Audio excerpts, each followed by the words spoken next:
Hi, my name is Marianne Burlew, and anyways, sorry, nerves.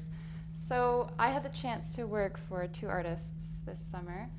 Saskia Wolbers was the artist that I proposed we contact.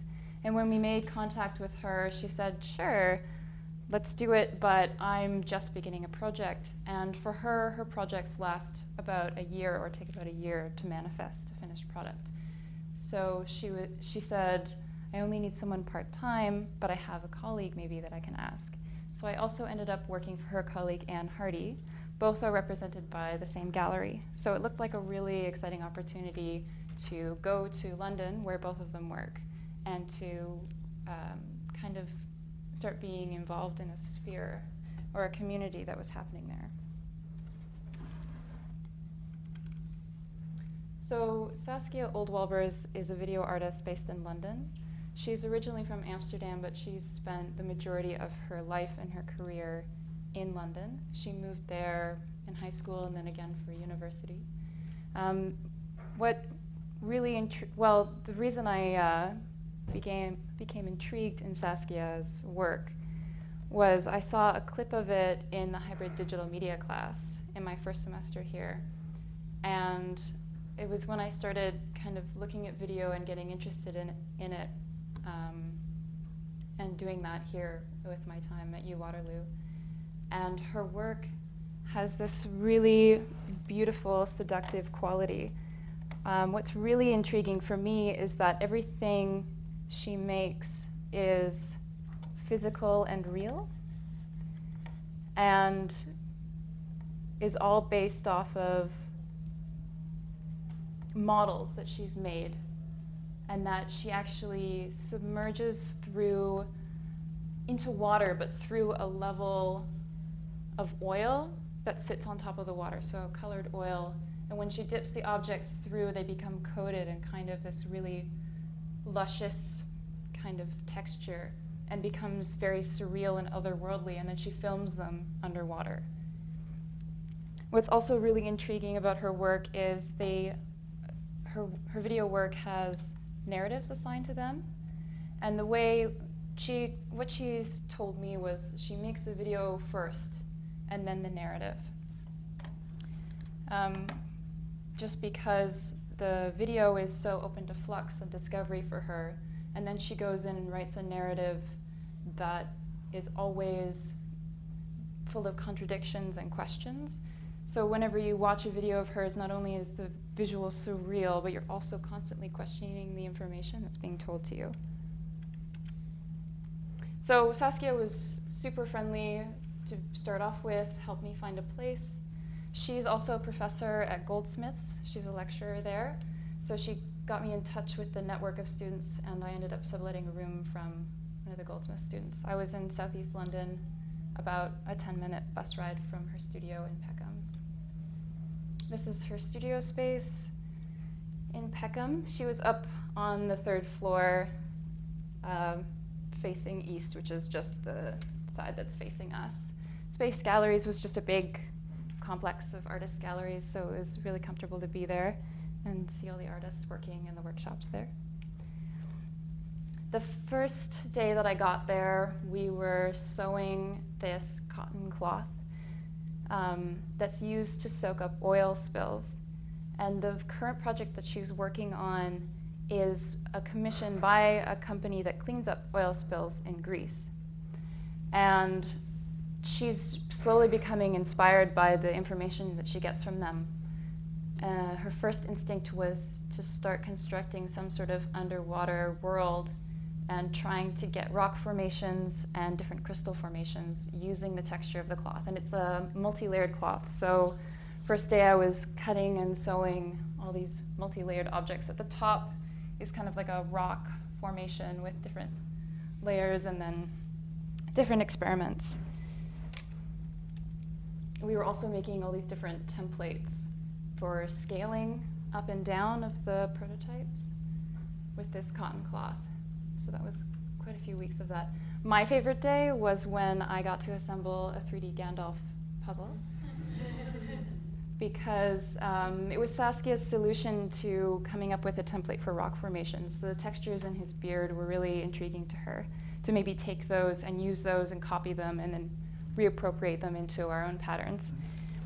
And it was around this time that she took a weekend trip to Greece to visit the company and visit the site of some of the oil spills and talk to some of the workers there. And she decided that maybe she would make an underwater cavern that had a face in it. So she designed a way to transform the Gandalf into a template of the negative space.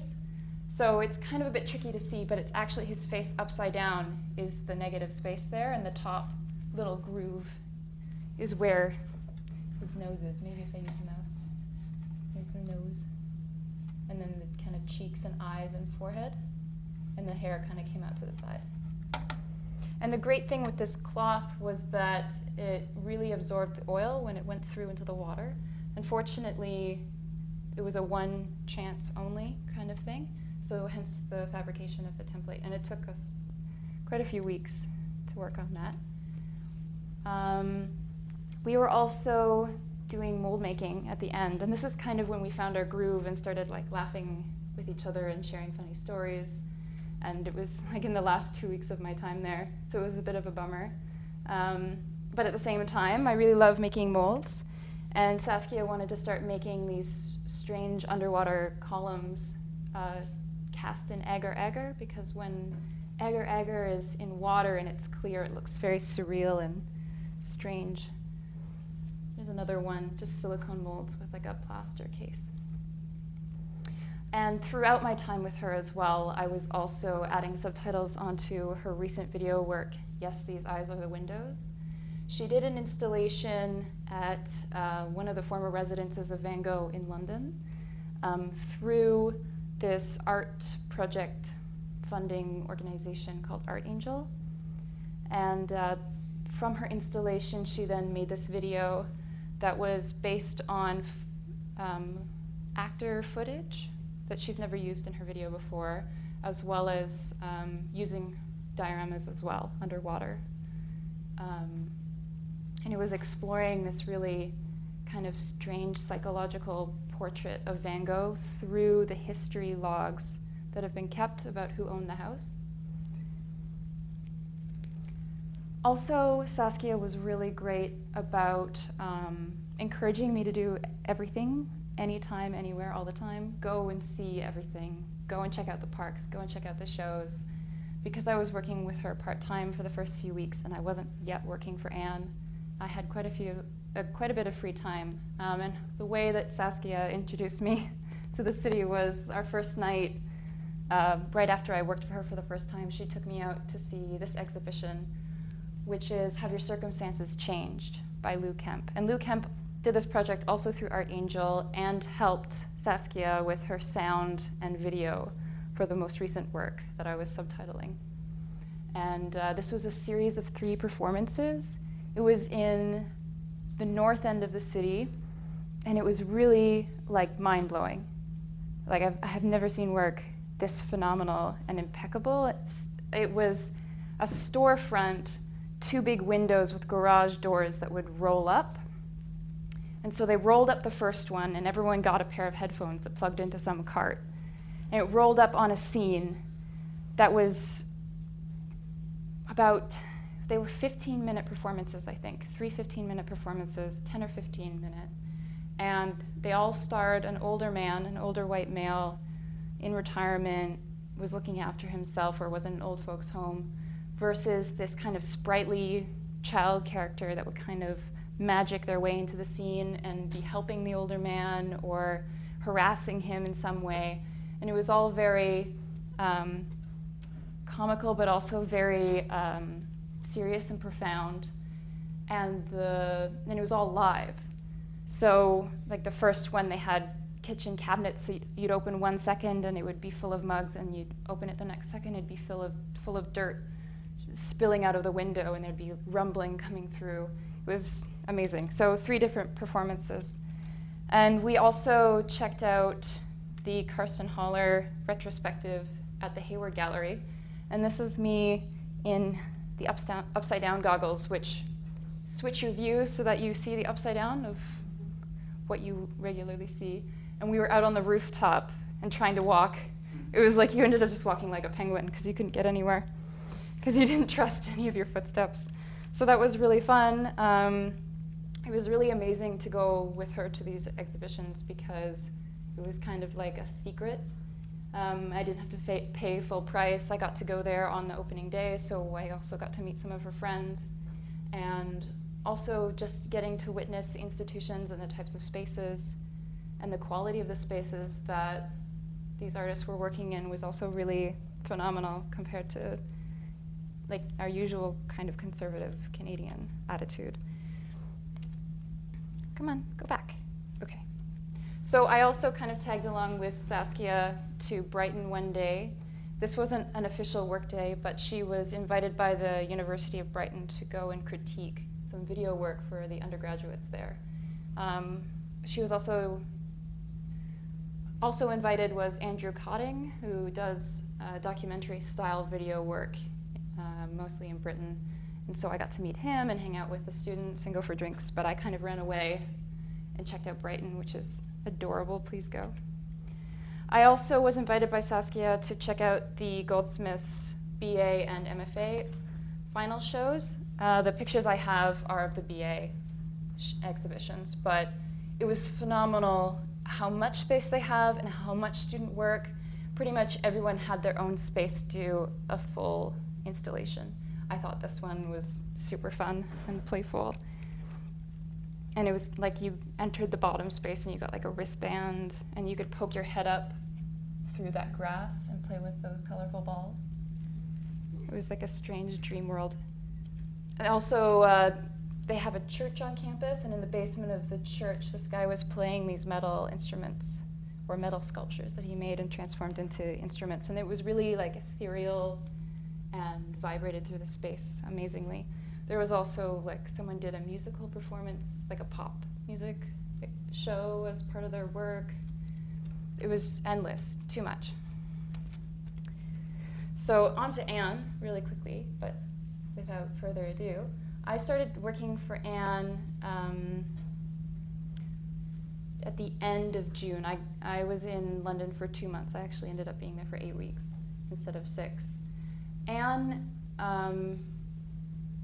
is an installation artist now, but she first began doing installations and exhibiting that as photographic work. Now she does the installations themselves that you can inhabit and explore for yourself. Her work is also based in sound now. She's really involved in making and patterns of making and the way that things are made as a language itself. And so a lot of her sound work, or her primary sound work, I should say at the moment, are mixed recordings of making and making of the objects in the spaces that she installs in that are kind of remixed in a way that sound like a language or some sort of code. So when I arrived on the scene, Anne was preparing for an exhibition at the Institute of Contemporary Art, the ICA. That's in central London, like a quick walk from Buckingham. And it's a rehashing of a project that happened back in 2000 of 50 weeks of 50 artists.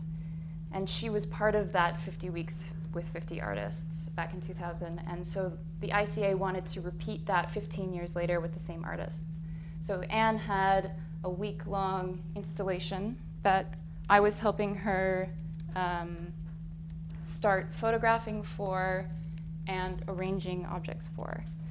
Our first day together, I came into the studio, and it was in the middle of a meeting with Oxford Galleries, which she's exhibiting with actually this month. And then it quickly transitioned into putting away the supplies from her recent installation and experimenting with concrete. So Anne has an amazing studio. It's like a converted house. Actually, it's a converted old bowling alley, but for us, it's about the size of a house. And she's got a downstairs for material investigations and an upstairs for office work and a kitchen. And so And it's just down the street from a building supply store. So we went down the road, got some board, bought some concrete, and came back and mixed it, and just started kind of throwing it at the board and listening to it and seeing how it reacted to that kind of action. And what was really fabulous about working with Anne, it was really interesting because both Anne and Saskia are very different. Saskia works on one thing for a very long time, very determined, but in a very determined way, and then it slowly evolves over a year, whereas Anne is a lot more spontaneous. So she was kind of like, hey, let's just do this thing. I think it might kind of be cool. And then her partner, Angus, is pretty much a permanent fixture in her studio. So she was like, this kind of sounds cool. Angus, can you grab the mic? And then it just turned into a recording session. So this is a nice photo of the ICA. It's that white building there, and the entrance is on the ground level. These are the install shots of the ICA. What happened was I ran away to Venice for the Biennale with Jen, and then got back at 2 a.m. and then slept until 8 a.m. and then ran to the ICA.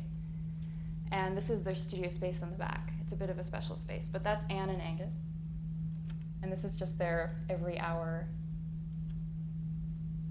photo log. What we ended up doing was laying carpet for the majority of the time. Anne seemed to already have a good idea of where all the objects should go. And the speakers. Final look by Anne. And then the opening. And these are just the final shots.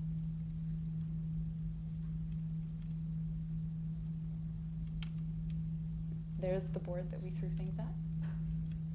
And the sound from that was incorporated with the soundtrack. I wonder if, do I have enough time to play a bit of it? No. Maybe. Sorry, guys.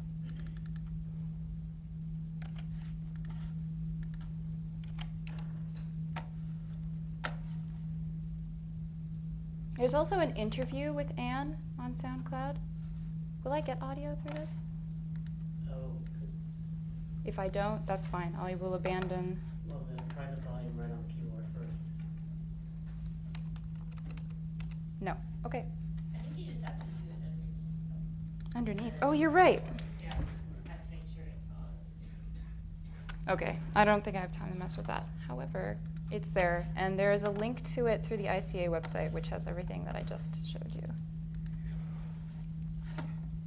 So sorry for the detour.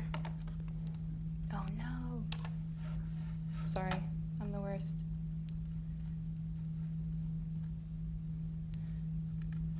Can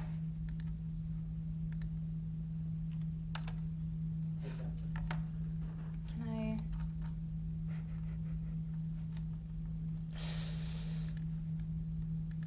There we go. So I'll just go through these images again. So this just comes to the end. I don't know if I have time to maybe go through everything.